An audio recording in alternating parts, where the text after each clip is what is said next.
नमस्कार मित्रांनो, basic English grammar मध्ये मी सर्वांचं पुन्हा एकदा स्वागत करतो. आपण गेल्या बऱ्याच दिवसापासून पार्ट्स ऑफ स्पीच या विषय अभ्यास करत आहोत. आज आपण module 4 verb and types of verb याविषयी माहिती मिळवणार आहोत. वर्ब एक महत्त्वाचं पार्ट्स ऑफ स्पीच आहे. आपण the noun, the pronoun, the adjective चे व्हिडिओ आपण पाहिले आहेत. द वर्बचा व्हिडिओ आज आपण पाहणार आहोत. वर्ब हे महत्त्वाचं आहे. वर्ब शिवाय आपल्याला कोणत्याच वाक्याचा अर्थ मुळात कळत नाही. तर वर्ब ही कन्सेप्ट काही नवीन नाही. आपल्याला वर्ब शब्द आपण ऐकलेलाच आहे. बऱ्याचशा विद्यार्थ्यांना वर्ब ही कन्सेप्ट बऱ्यापैकी समजलेली असते, परंतु काही आंशिक कन्फ्युजन असते. ते कन्फ्युजनच मी आज तुमचं दूर करणार आहे. आता वर्ब ही कन्सेप्ट समजून घेण्यासाठी आपल्याला या वाक्यांचं निरीक्षण करावं लागेल. मग चला निरीक्षण करा. Ashoka was a great emperor. I bought a pen yesterday. Sunil sings songs. The boys are playing games. These are the sentences. Here was, about, sings, playing are all verbs. हे सगळी क्रियापद आहेत. वर्बलाच आपण क्रियापद असं म्हणतो. आता ही का क्रियापद आहेत? कारण यांच्यामधून आपल्याला क्रिया कळते. वाक्याचा खरा म्हणजे काय क्रिया चालू आहे हे आपल्याला कळत असतं. म्हणून आपण सर्वसाधारण असा अर्थ सांगतो, a verb tells or asserts something about a person or thing. म्हणजे एखाद्या व्यक्तीविषयी, वस्तूविषयी काहीतरी आपल्याला सांगण्याचं काम हे क्रियापद करत असतं. समथिंग आणि अधिक माहिती त्या बाबतीत देत असतं. असर्ट्स किंवा ठामपणे सांगत असतं, असं त्याचा अर्थ आपल्याला घेता येईल किंवा घेत असतो. आता हे नेमकं काय सांगतं ह्या गोष्टी मात्र आपल्याला लक्षात येत नाही. वर्बचा अर्थ इथपर्यंत आपल्याला माहिती असतो. क्रिया सांगणारा शब्द हे सगळ्यांनाच माहिती असते, परंतु क्रिया कशी असते, ती कशी सांगितली जाते वाक्यामधून, हे मात्र आपल्याला थोडं समजणं कठीण जातं. म्हणून 3 प्रकारच्या क्रिया एक क्रियापद आपल्याला सांगत असतं. तर पहिलं आहे what a person or thing does.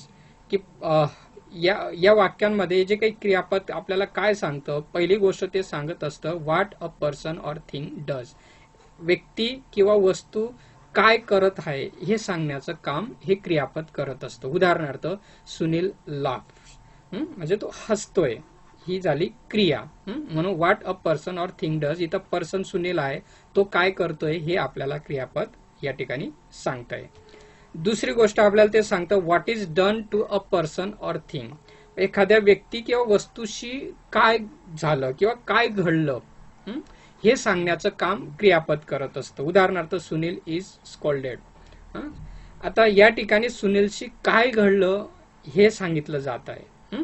इथं तो काय करतोय ते सांगितलेलं, इथं त्याच्याशी काय घडलं हे सांगितलं जात आहे. म्हणून दुसरी गोष्ट काय सांगतं क्रियापद, what is done to a person or thing. तिसरी गोष्ट ते सांगतं what a person or thing is. एखाद्या व्यक्ती किंवा वस्तू ती काय आहे हे सांगण्याचं काम सुद्धा क्रियापद करत असतं. उदाहरणार्थ the cat is dead. Cat कशी आहे? डेड आहे. म्हणून what a person or thing is, ती कशी आहे किंवा ते काय आहे हे सांगण्याचं काम क्रियापद करत असतं. म्हणून या 3 गोष्टी क्रियापदातनं आपल्याला लक्षात येतं. पुन्हा एकदा सांगतो, what a person or thing does, what is done to a person or thing, और what a person or thing is. या 3 गोष्टी आपल्याला सांगत असतं. मग यामध्ये आता पहिल्या याच्यामध्ये आपल्याला ऍक्शन दिसते. सुनील लॉफ्स, तो हसतोय, ती ऍक्शन आपल्याला या ठिकाणी दिसते. दुसऱ्या या ठिकाणी आपल्याला काय दिसतं? इव्हेंट, एक घटना आहे, प्रसंग असेल किंवा अशी घटना असते. सुनील इज स्कॉल्डेड म्हणजे त्याला कोणीतरी स्कॉल्ड केलेलं आहे, ही घटना आपल्याला या ठिकाणी दिसते. तिसऱ्या ठिकाणी काय दिसतं? State, the cat is dead. कशी आहे ती कॅट, तिची स्थिती काय? डेड. म्हणून ती इथं स्टेट आहे. म्हणून पहिल्या याच्यामध्ये ऍक्शन दिसतं, दुसऱ्या याच्यामध्ये इव्हेंट दिसतं आणि तिसऱ्या याच्यामध्ये स्टेट आपल्याला लक्षात येत असतं. मग ह्या सगळ्या चर्चेवरनं आपल्याला खरा व्हर्बचा अर्थ काय सांगता येईल हा महत्वाचा आहे मित्रांनो. A verb is a word use to express an action, event or state. म्हणून क्रियापद कोणाला म्हणावं? ज्या शब्दातून कृती, घटना किंवा अवस्था ह्या व्यक्त होत असतील त्याला आपण क्रियापद असं संबोधतो. येतं लक्षात? म्हणून या 3 गोष्टी आपल्याला क्रियापद ओळखण्यासाठी मदत करत असतात. यालाच आपण क्रियापद असं म्हणतो, किंवा थोडक्यात क्रियापद म्हणजे काय? जो शब्द ऍक्शन, कृती, घटना किंवा अवस्था हे व्यक्त करतो त्याला आपण क्रियापद असे संबोधतो. हे झालं क्रियापद. आता टाइप्स ऑफ वर्ब आपण पाहूया, क्रियापदाचे प्रकार. आता बरेचसे ग्रामरचे पुस्तक मीही अभ्यासले, तुम्ही अभ्यासले असतील. खूप प्रकारचे क्रियापद असतात आणि सगळे जर प्रकार आपण अभ्यासले तर आपला गोंधळ फार उडतो. म्हणून मी आजच्या प्रेझेंटेशन मधून असं कंपार्टमेंट करून देतो, म्हणजे आपला गोंधळ उडणार नाही. यासाठी मी खूप प्रयत्न करून तुमच्या समोर ही स्लाइड आणलेली आहे मित्रांनो. आता जनरली वेगवेगळे जर पुस्तकं तुम्ही अभ्यासलंय, वेगवेगळे प्रकार आपण पाहतो, परंतु त्या सगळ्या प्रकारांना मी 3 प्रमुख प्रकारांमध्ये विभागणी केलेली आहे. यासाठी मी बरेचसे ग्रामरचे पुस्तक अभ्यासले, त्यातनं मी ही माहिती गोळा करून मी आपल्यासमोर मांडत आहे. आता पहिला जो प्रकार येतो division of verbs according to syntax. Syntax म्हणजे काय? वाक्यामध्ये वाक्य कशा प्रकारचं आलेलं आहे सिंटॅक्स नुसार आपल्याला वर्बचे प्रकार पाडता येतात, त्यांना आपण सिंटॅक्टिकली असं संबोधतो. दुसरा प्रकार पडतो depending upon how they are form. ते कसे तयार होतात यानुसार क्रियापदाचे काही प्रकार पडतात, त्यांनाच आपण मॉर्फोलॉजिकल म्हणतो. म्हणजे शब्द तयार कसा झाला आहे त्यानुसार जे प्रकार पडतात त्यांना मॉर्फोलॉजिकल म्हणतो. वाक्य कसे तयार झालेले त्या प्रकारांना आपण सिंटॅक्टिकली म्हणतो. आणि तिसरा प्रकार येतो division of verbs according to meaning. आता त्या वाक्यामध्ये त्या शब्दाचा किंवा त्या क्रियापदाचा अर्थ काय, अर्थावरून सुद्धा आपल्याला क्रियापदाचे प्रकार पाडले जातात. म्हणून इथं वाक्यानुसार, इतर शब्द तयार झाल्यानुसार आणि इथं अर्थानुसार असे 3 ब्रॉड प्रकार मी पाडलेले आहेत. काही पुस्तकांमध्ये तुम्हाला या गोष्टी दिसणार नाहीत मित्रांनो, तिथं डायरेक्टली तुम्हाला एक्झाम्पल दिलेले असतील. आता या सिंटॅक्टिकली मध्ये परत आपल्याला 3 मुख्य प्रकार वर्बचे पाहायला मिळतात. पहिला आहे फायनाइट वर्ब्स, दुसरा आहे नॉन फायनाइट वर्ब्स आणि तिसरा आहे हेल्पिंग वर्ड्स. कदाचित तुम्ही पुस्तकांमध्ये काही पुस्तकांमध्ये हे प्रकार अभ्यासले असतील. आता इथं जे मॉर्फोलॉजिकल आहे त्याचे सुद्धा 4 प्रकार पडतात. Regular verbs, irregular verbs, compound verbs and phrasal verbs. हे 4 प्रकार या मॉर्फोलॉजिकल नुसार पडत असतात. आणि अर्थानुसार त्यालाच आपण सिमॅन्टिक हा शब्द दिलेला आहे. सिमॅन्टिक नुसार action verbs, being verbs and having verbs, किंवा those verb shows being state और having state, it is called being and having. हे 3 प्रकार action verb, being and having असे 3 प्रकार अर्थानुसार आपण पाडत असतो. हे असे 3 प्रकारचे. आता काही पुस्तकांमध्ये सगळे तुम्हाला पाहायला मिळते, परंतु त्यांचं असं विभागणी केलेली नसेल, म्हणून आपला गोंधळ जास्त उडत असतो. आता मग हे सिस्टमॅटिकली कशावरनं पडले? According to their role in a sentence. हे वाक्यामध्ये काय भूमिका करतात त्यानुसार यांचे प्रकार पाडले जातात, त्याला आपण सिंटॅक्टिकली असं नाव दिलेलं आहे. आता हे काय आहे? बेस्ड ऑन देअर फॉर्मेशन, शब्द वर्ब कसं तयार झालं त्याच्यानुसार हे प्रकार आपण पाडत असतो, त्यांनाच आपण मॉर्फोलॉजिकली म्हटलं. त्याच्यानंतर हे जे काय आहेत अर्थानुसार, म्हणजे त्यांचा अर्थ कसा घेतो आपण त्यानुसार हे प्रकार आपण पाडलेले आहेत. म्हणून सिंटॅक्टिकली, मॉर्फोलॉजिकली आणि सिमॅन्टिकली वाक्यातल्या भूमिकेनुसार, शब्द कसा तयार झाला त्याच्यानुसार आणि शब्दांच्या अर्थानुसार असे 3 प्रमुख प्रकार हे वर्बचे आहेत. आता चला मग एक प्रकाराची माहिती आपण घेऊया. तर सुरुवातीला पाहूया types of verb, division of verbs according to syntax. Syntactically नुसार आपण प्रकार पाहूया. आपण 3 प्रकार याचे पाहिलेत: finite verbs, non finite verbs आणि हेल्पिंग वर्ड्स. आता अगोदर ही कन्सेप्ट क्लिअर झाली पाहिजे, व्हॉट इज फायनाइट वर्ब्स आणि what is non finite verbs. या दोघं जर कन्सेप्ट आपल्या क्लिअर झाल्या तर आपल्याला पुढचे प्रकार समजायला सोपं होईल. म्हणून मी ही कन्सेप्ट अगोदर क्लिअर करतो. Observe the following sentence and especially the verb shown as purples and reds. आता खाली काही मी वाक्य देणार आहेत, त्यातले जे शब्द आहेत पर्पल कलर मधले आणि रेड कलर मधले ते तुम्ही नीट निरीक्षण करायचं आहे मित्रांनो. मी पुन्हा एकदा सांगतो, इंग्रजी जर शिकायचं असेल तर निरीक्षण करता आलं पाहिजे. बारकाईने सेंटेन्स वाचायचं आणि त्यांचं निरीक्षण करायचं. आता इथं I like to draw a picture. मी पर्पल कलर मध्ये काही लाईक शब्द केलेला आहे आणि टू ड्रॉ हा रेड मध्ये ठेवलेला आहे. We like to draw a picture. You like to draw a picture. He likes to draw a picture. She likes to draw a picture. Sunita likes to draw a picture. They likes to draw a picture. असा हा एक group आहे ज्याच्यामध्ये verb आलेला आहे. आता बी group पहा. बी ग्रुपचे निरीक्षण करा. इथं पण पर्पल कलर आणि रेड कलर दोघं प्रकारचे व्हर्बचं निरीक्षण करायचं आहे. I am fond of eating ice cream. We are fond of eating ice cream. You are fond of eating ice cream. He is fond of eating ice cream. She is fond of eating ice cream.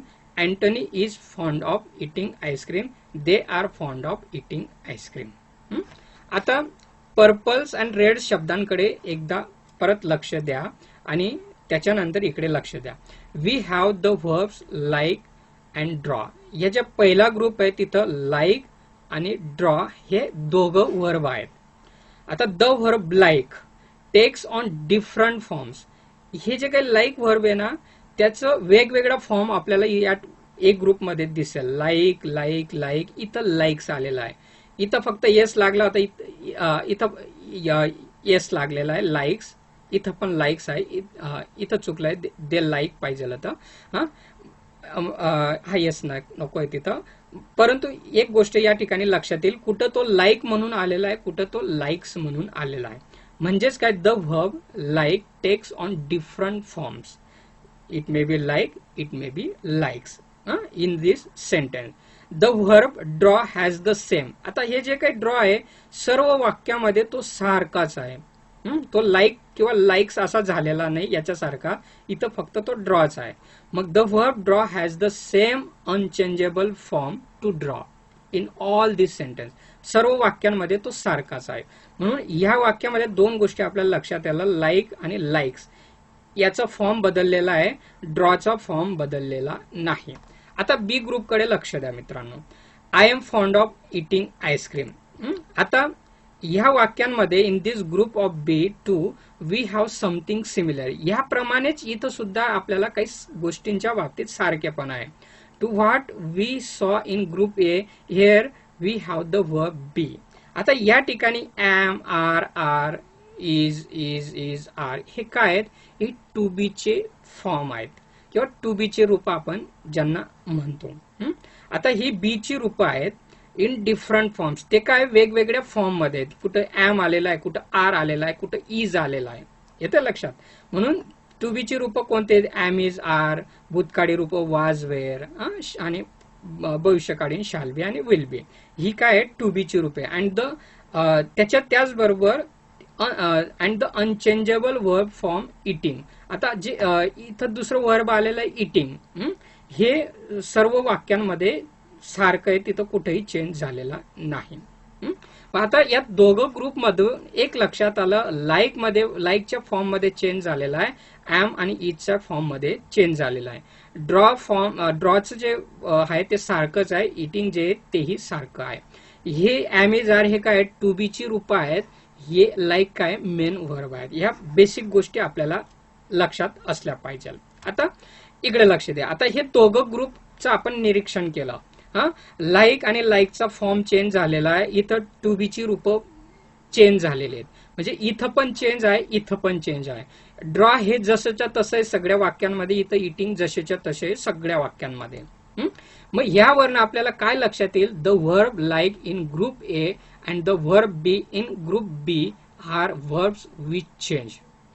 A group मध्ये like आणि B group मध्ये बी ची रूप म्हणजेच एमेजार हे काय होतात, change होतात. ती का चेंज होतात, वाक्याच्या कर्त्यानुसार. वाक्याचा जसा कर्ता असेल तसं त्याचा फॉर्म बदलतो. इथं वाक्याचा कर्ता जसा असेल तसा त्याचा फॉर्म बदलला. येतं लक्षात. ही एक गोष्ट आपल्याला दोघं वाक्यातनं लक्षात आली. दुसरी गोष्ट काय लक्षात आली, द व्हर्ब्स इन ग्रुप ए, या ग्रुप ए मधलं टू ड्रॉ आणि ग्रुप बी मधलं eating which do not change, या दोघांमध्ये कोणताही बदल होत नाही. येतं लक्षात. इथं लाईक आणि बीच्या रूपामध्ये बदल होतो, मात्र ड्रॉ आणि इटिंग मध्ये बदल होत नाही. ही बेसिक गोष्ट आपल्याला दोघं ग्रुप मधनं लक्षात आली.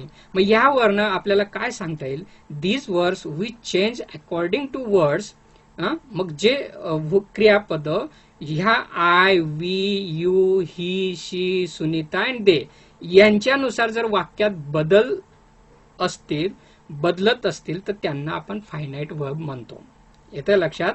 जे क्रियापद कर्त्यानुसार किंवा I, we, you, he, she, it यानुसार जर बदलत असेल तर त्याला आपण फायनाईट वर्ब्स असं म्हणतो. इकडे लक्ष द्या.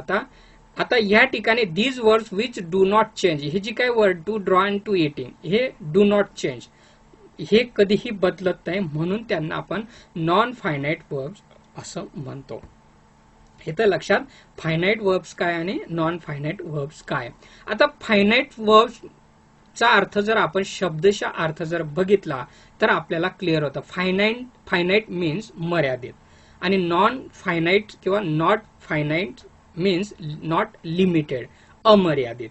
म्हणजे हे जे काही इटिंग आणि ड्रॉचं जे रूप आहे ते अमर्यादित आहेत, परंतु लाईक आणि टू बीचे जे रूप आहे ते मर्यादित आहेत, म्हणून त्यांना आपण फायनाईट वर्ब म्हणतात, कारण त्यांचं रूप हे मर्यादित असतं, ठराविक शब्दांनाच प्रमाणेच ते येत असतात. हे मात्र अमर्यादित असतात, ते प्रत्येक कर्त्यासोबत येऊ शकतात. हा बेसिक फरक फायनाईट वर्ब्स आणि नॉन फायनाईट वर्ब मध्ये आहे मित्रांनो. अपेक्षा करतो समजलं असेल what is finite and what is non finite. Finite means जे क्रियापद जे बदलतं आणि नॉन फायनाईट मीन्स जे बदलत नाही, असं आपण त्याचा थोडक्यात अर्थ आपण सांगू शकतो. ओके, पुढे जाऊया. आता फायनाईट वर्ब्स हे 3 प्रकारचं असतं. आता आपण पहिला प्रकार पाहतोय. 3 प्रकार जे आपण बघितलं होतं syntactically, finite verbs, non finite verbs आणि तिसरा प्रकार पाहिला होता हेल्पिंग वर्ब्स. आता त्यातला पहिला आपण व्हॉट इज फायनाईट आणि व्हॉट इज नॉन फायनाईट हे अभ्यासलं. आता फायनाईट वर्ब्स कोणाला म्हणावं ते आपण बघितलं. फायनाईट वर्ब्स कोणतं जे चेंज होतं हे आपण बघितलं. आता त्यांचे काही उपप्रकार पडतात फायनाईट वर्बचे, ते 3 प्रकारचे आहेत. पहिला प्रकार आहे ट्रान्झिटिव्ह वर्ब, दुसरा प्रकार आहे इनट्रान्झिटिव्ह वर्ब आणि तिसरा आहे लिंकिंग वर्ब. आता काही पुस्तकांमध्ये आपल्याला फक्त 2च दिलेले असतात, ट्रान्झिटिव्ह अँड इनट्रान्झिटिव्ह. लिंकिंग मात्र या काही पुस्तकांमध्ये दिलेला नसतो आणि म्हणून आपल्याला गोंधळ होत असतो. आता ट्रान्झिटिव्ह वर्ब काय ते अगोदर समजून घेऊया. Milton wrote a drama, she sang a song, Rama killed Ravana. आता रोट, सॅंग, किल्ड हे काय आहेत, क्रियापद आहेत.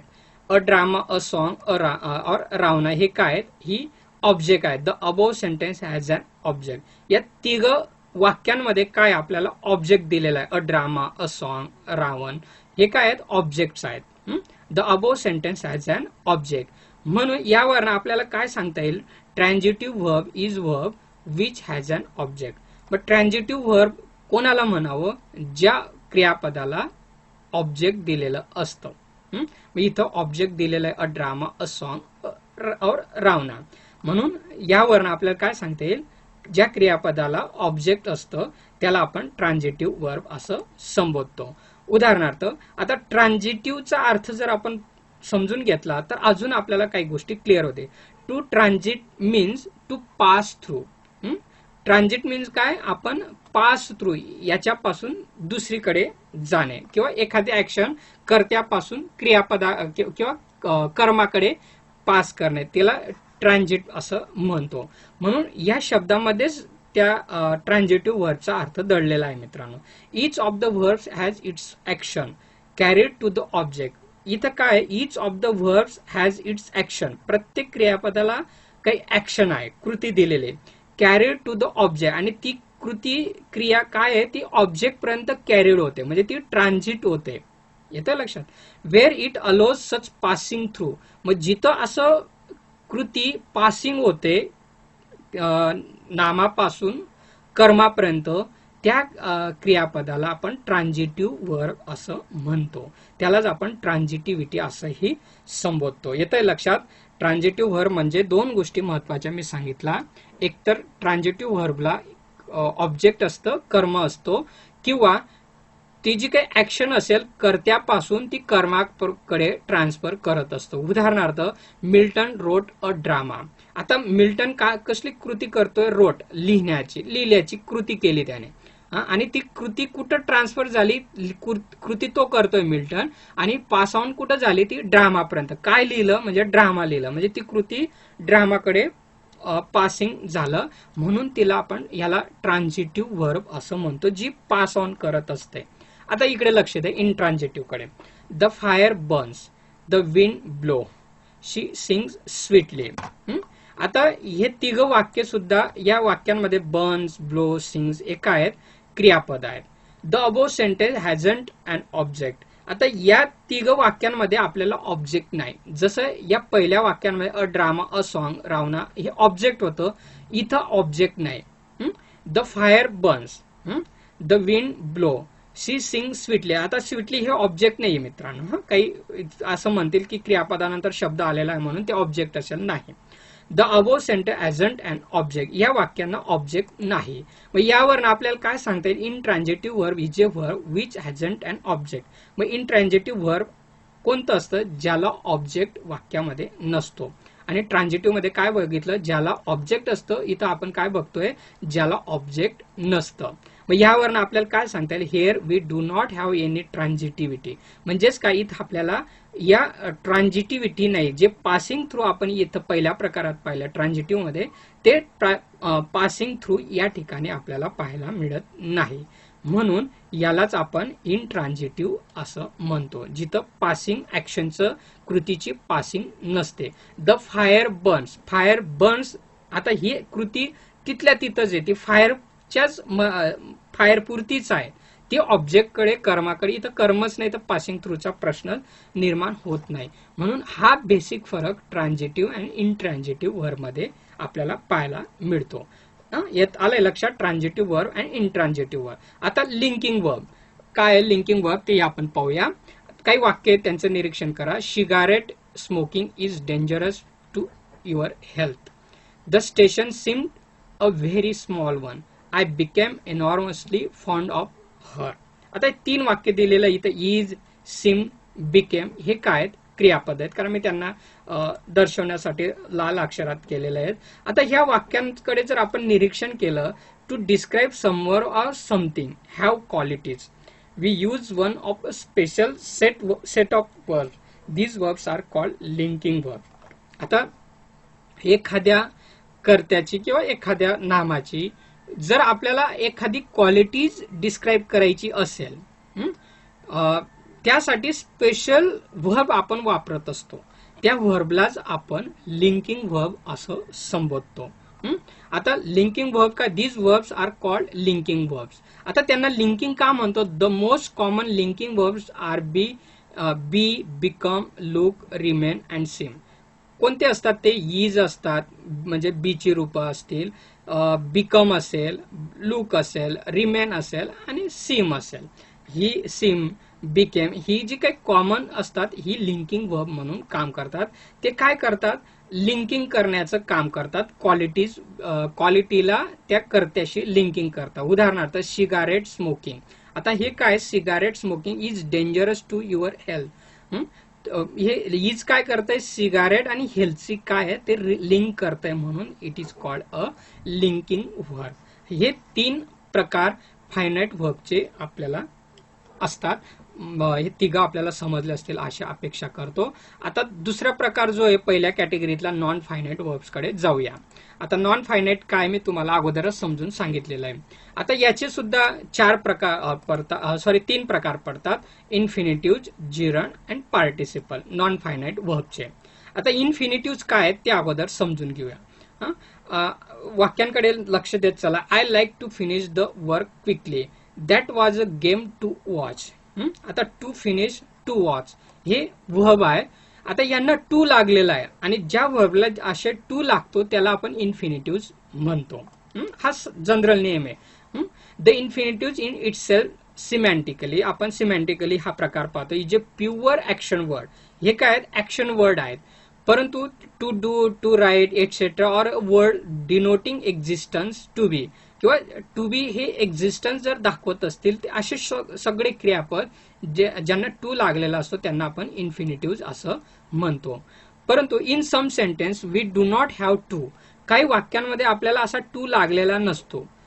It is called bare infinitive, परंतु तो इन्फिनिटिव्ह म्हणूनच आलेला असतो, मग त्याला आपण बेअर इन्फिनिटिव्ह म्हणतो. म्हणून इन्फिनिटिव्हचे परत दोन प्रकार पडले जातात, to verb with to, verb without to.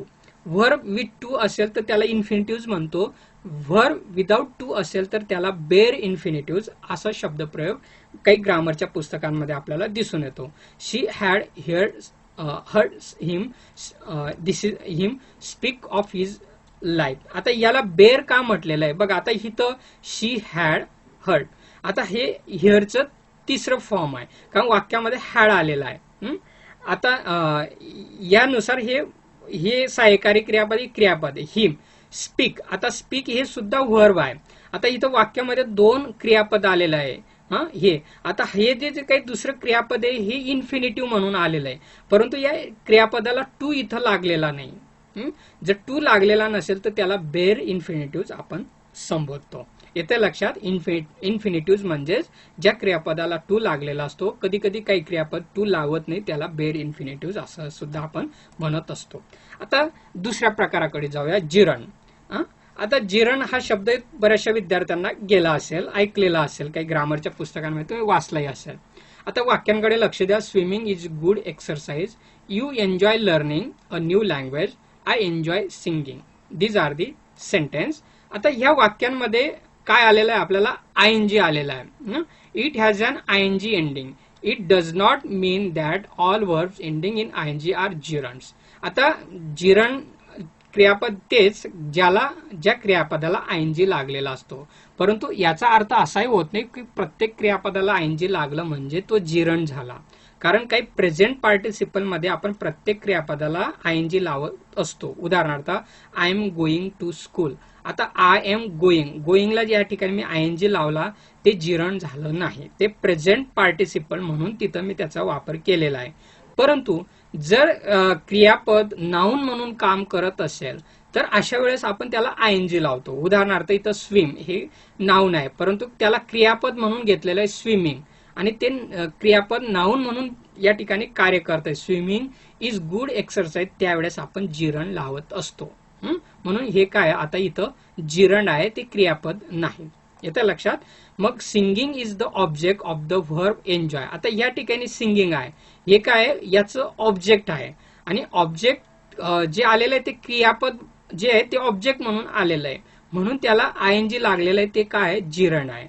म्हणून verb enjoy being an object of a verb is the mark of a noun. म्हणून हे ऑब्जेक्ट म्हणून आलेलं आहे, म्हणून ते ऑब्जेक्ट काय झालं, नाउन म्हणून या ठिकाणी काम करत आहे. देअरफॉर सिंगिंग इज ए जिरण, म्हणून या ठिकाणी सिंगिंग हे जिरण म्हणून आलेलं आहे. हा दुसरा प्रकार झाला. तिसरा प्रकार आहे participle. She is a singing girl. त्याच्यानंतर आता हे जे काही वाक्य आहे, she is a singing girl, singing describe the noun girl. आता गर्ल या नाउनला ते डिस्क्राइब करत आहे. Describing a noun is the function of an adjective. मग जे ऍडजेक्टिव्ह नाउनला डिस्क्राइब करतो किंवा जे नाउनला डिस्क्राइब करतो त्याला आपण ऍडजेक्टिव्ह म्हणतो. Therefore singing is a participle. या ठिकाणी मग काय ते पार्टिसिपल म्हणून आलेला आहे. आता इथला सिंगिंग हा वेगळा आहे, तो जिरण म्हणून आलेला आहे, इथलं तो पार्टिसिपल म्हणून आलेला आहे. हा बेसिक फरक जिरण आणि पार्टिसिपल मध्ये आहे मित्रांनो. येतं लक्षात. असे ते 3 प्रकार आपण पाहिले. आता पहिल्या कॅटेगरीतला तिसरा प्रकार हेल्पिंग वर्ब्स. आता हेल्पिंग वर्ब काय, व्हॉट इज हेल्पिंग, हे आपल्याला अगोदर समजणं महत्वाचं आहे. मग अगोदर हेल्पिंग वर्ब काय ते समजून घेऊया. 2 वाक्य तुमच्या समोर आहे. Sunil is a good student, Sunil is reading a book. आता हे दोघं वाक्यांमध्ये काय आहे त्याच्याकडे लक्ष द्या. या ठिकाणी इज आलेला, is a main verb in this sentence. या वाक्यामध्ये हा मेन क्रियापद म्हणून कार्यरत आहे. आता इथं जो इज आहे हा हेल्पिंग वर्ब म्हणून कार्यरत असतो, आणि तो हेल्पिंग वर्ब कोणासाठी, रीडिंगसाठी आहे. म्हणून is a helping verb and reading is the main verb. Both these verbs together forming single finite verbs phrase. आता हे verb phrase या ठिकाणी फाउंड करतायत किंवा फॉर्म करतायत. आता इथं काय येतो, इथं इज मेन वर्ब म्हणून आहे, इथं तो हेल्पिंग वर्ब म्हणून आहे. तो क्रियापदाला हेल्प करतो आहे म्हणून त्याला आपण हेल्पिंग वर्ब म्हणतो. जे क्रियापद हेल्प करतं त्याला हेल्पिंग वर्ब असं संबोधतो. आता हेल्पिंग वर्बचे वेगवेगळे दोन प्रकार पडतात. आता ते प्रकार कोणते ते पाहूया. Some helping verbs help syntactically, काही ते सिंटॅक्टिकली मदत करत असतात. उदाहरणार्थ they perform some grammatical function as in forming the passive. आता हे जे काही असतात ते सिंटॅक्टिकली फंक्शन करतात, ते वाक्यामध्ये पॅसिव्ह फॉर्मिंग करण्यासाठी त्यांचा वापर केला जातो. त्याचबरोबर in expressing the continuity progressive aspect, आपल्याला जो प्रोग्रेसिव्ह ऍस्पेक्ट जर आपल्याला दाखवायचा असेल तर त्यासाठी किंवा कंटिन्युटी एखादी क्रिया चालू आहे हे दाखवण्यासाठी सुद्धा आपण त्यांचा वापर करत असतो. In expressing the perfect completed aspect, काही परफेक्ट एक नुकतीच एखादी क्रिया पूर्ण झालेली ते दर्शवण्यासाठी सुद्धा आपण त्यांचा वापर करत असतो. कधी कधी इंट्रॉगेटिव्ह प्रश्न वाक्य बनवण्यासाठी सुद्धा त्यांचा वापर करत असतो सिंटॅक्टिकली मध्ये. मग ह्या सिंटॅक्टिकलीलाच आपण प्रायमरी ऑक्झिलरीज असं संबोधतो. यांनाच आपण प्रायमरी ऑक्झिलरी असं म्हणतो. म्हणून पहिला प्रकार आपण करतो प्रायमरी ऑक्झिलरीज. मग प्रायमरी ऑक्झिलरीज कोणते आहेत? टू बी ची रूप, टू हॅव ची रूप, is, are, have, has etcetera. Am, is, are, was, were, shall be, will be, have, has, had. हे काय टू बी ची आणि टू हॅव ची रूप आहेत, त्यांना आपण प्रायमरी ऑक्झिलरीज असं संबोधतो. चला दुसऱ्या प्रकाराकडे जाऊया. Other helping verb perform semantic function. हे काय करतात? सिमॅन्टिक फंक्शन करतात. म्हणजे जे अर्थानुसार आपण त्यांना, त्यांचा अर्थ काय ह्याच्यानुसार आपण त्याचा दुसरा प्रकार करतो. They add meaning to the meaning of the main verb. हे काय करतात? मेन व्हर्बला मिनिंग ऍड करण्याचं काम करत असतात.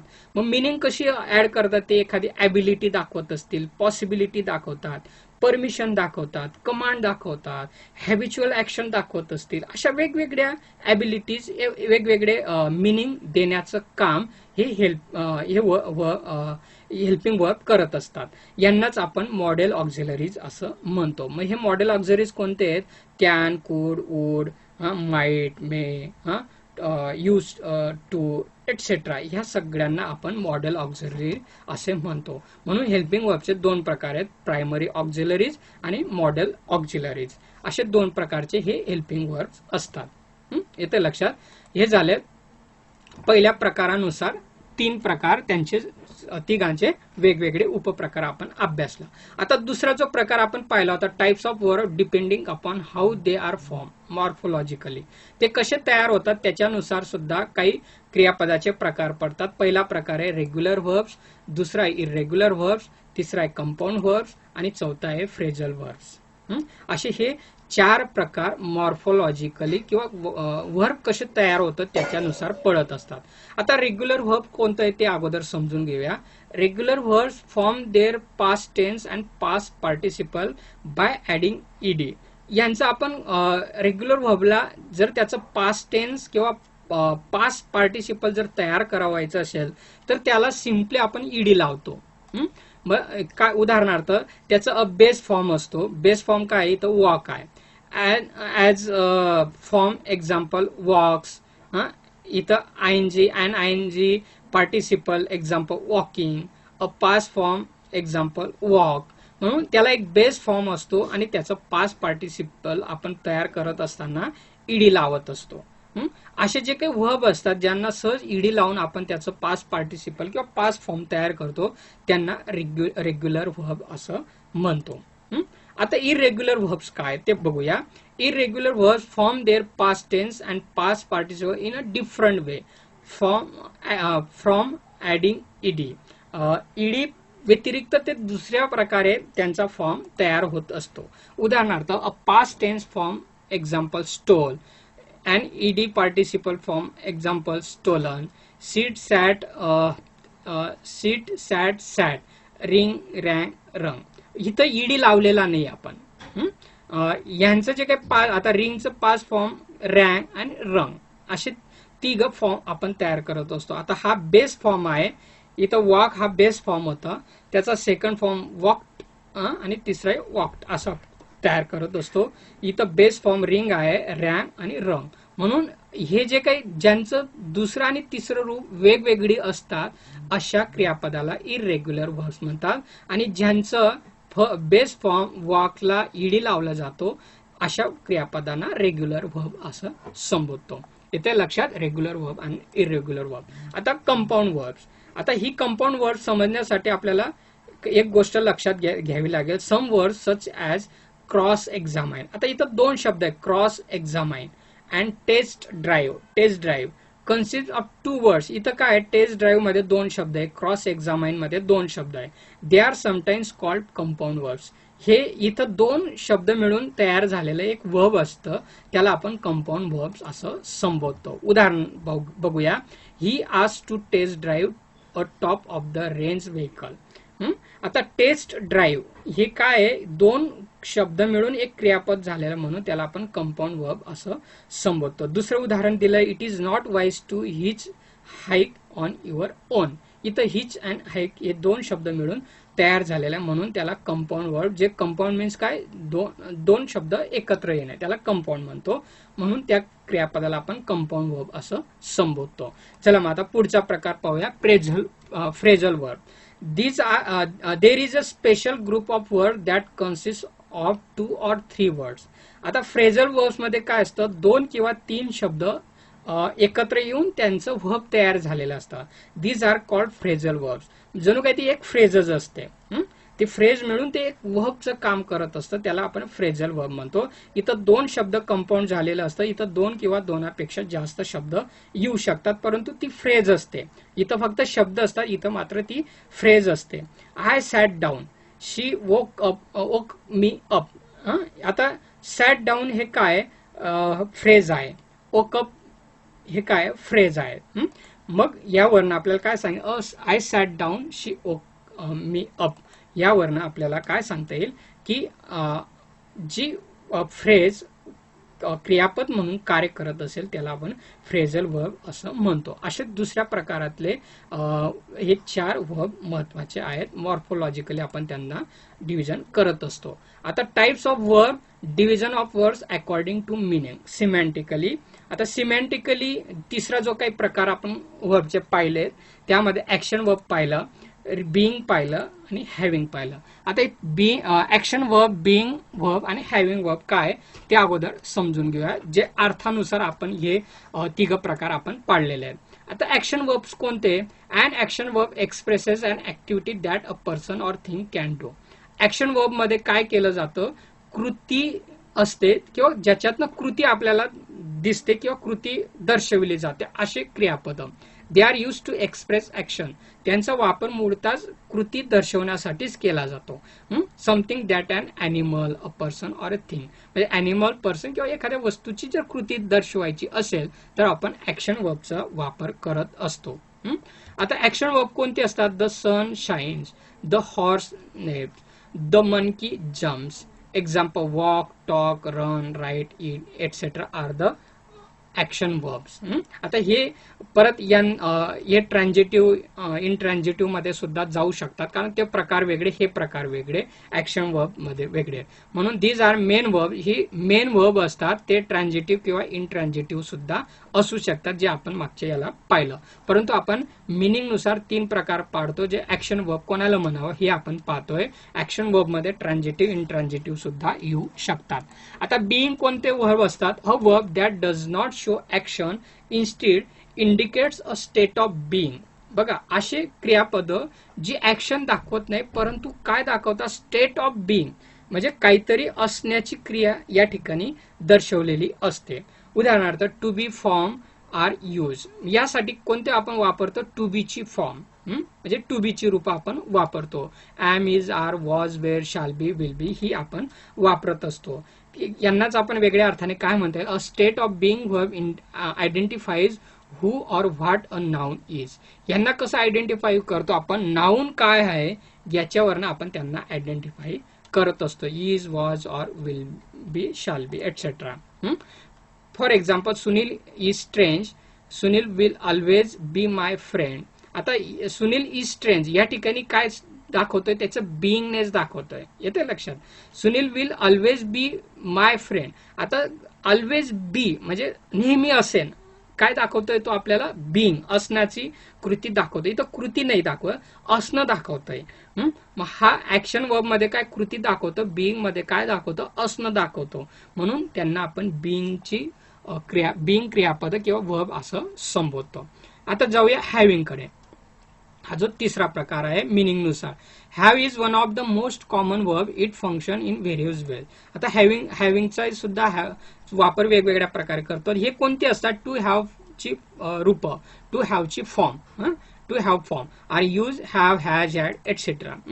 As a main verb to have, कधी कधी टू हॅव आपण मेन वर्ब म्हणून सुद्धा वापरतो. As a main verb to have implies the meaning of position. जर टू हॅवचा वापर आपण मेन वर्ब म्हणून जर केलं तर ते पोझिशन दाखवतो. इथं कृती दाखवत नाही, ते पोझिशन दाखवतो. असणं पण दाखवत नाही, तर ते वेगळंच अर्थ देतं आपल्याला पोझिशन. उदाहरणार्थ आय हॅव अ जॉब. आता हॅव इथं मेन वर्ब म्हणून आलेलं आहे. अ जॉब म्हणजे काय, माझ्याजवळ जॉब आहे, म्हणजे हे काय पोझिशन झालं. आय हॅव अ कार, काय दाखवतोय, पोझिशन, कार आहे माझ्याजवळ. म्हणून इथं पोझिशन दाखवण्यासाठी त्याचा वापर केलेला असतो. The verb to have is use and auxiliary verb. कधी कधी त्याचा ऑक्झिलरी वर्ब म्हणून सुद्धा आपण वापर करत असतो. I have read a lot of books. इथं रीड हे क्रियापद आहे आणि ते इथं हॅव इथे ऑक्झिलरी म्हणून काम करत आहे. म्हणून इथं ते हेल्पिंग वर्ब म्हणून सुद्धा कार्यरत असतं. हा फरक हॅव्हिंग, बिईंग आणि ऍक्शन वर्ब मध्ये आहे. हा तिसरा प्रकार आपण या ठिकाणी पाडलेला आहे. आता आजच्या या व्हिडिओमध्ये आपण वर्ब म्हणजे काय आणि टाइप्स ऑफ वर्ब हे पाहिलं. मित्रांनो, हे वर्ब जर तुम्ही असं व्यवस्थित या गटानुसार जर समजून घेतलं तर आपल्याला कोणत्याच प्रकारामध्ये अडचण होणार नाही. आपण 3 प्रकार वर्बचे पाहिले, सिंटॅक्टिकली, मॉर्फोलॉजिकल आणि सिमॅन्टिक. सिंटॅक्टिकली मध्ये आपण 3 प्रकार पाहिले, finite verb, non finite verb, helping verb.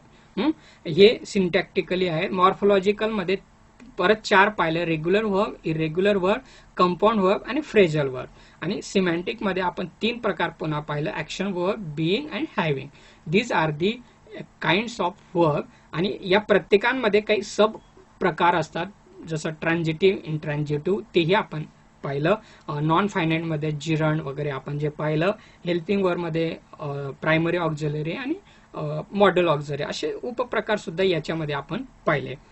अपेक्षा करतो हे प्रकार आपल्याला नक्कीच समजले असतील. या प्रेझेंटेशनसाठी मी या सगळ्या साइट्स आणि या पुस्तकांचा वापर केलेला आहे. यातनं मी माहिती ही घेतलेली आहे. काही एक्झाम्पल मी या ठिकाणाहून घेतलेलं आहे. अपेक्षा करतो आपल्याला व्हॉट इज वर्ब आणि what are the types of verb हे समजलं असेल. असेच ग्रामरचे नवनवीन व्हिडिओ पाहण्यासाठी माझे व्हिडिओ तुम्ही पाहत राहा आणि ग्रामरचा अभ्यास करत राहा. आपण पेशंटली ऐकून घेतलं त्याबद्दल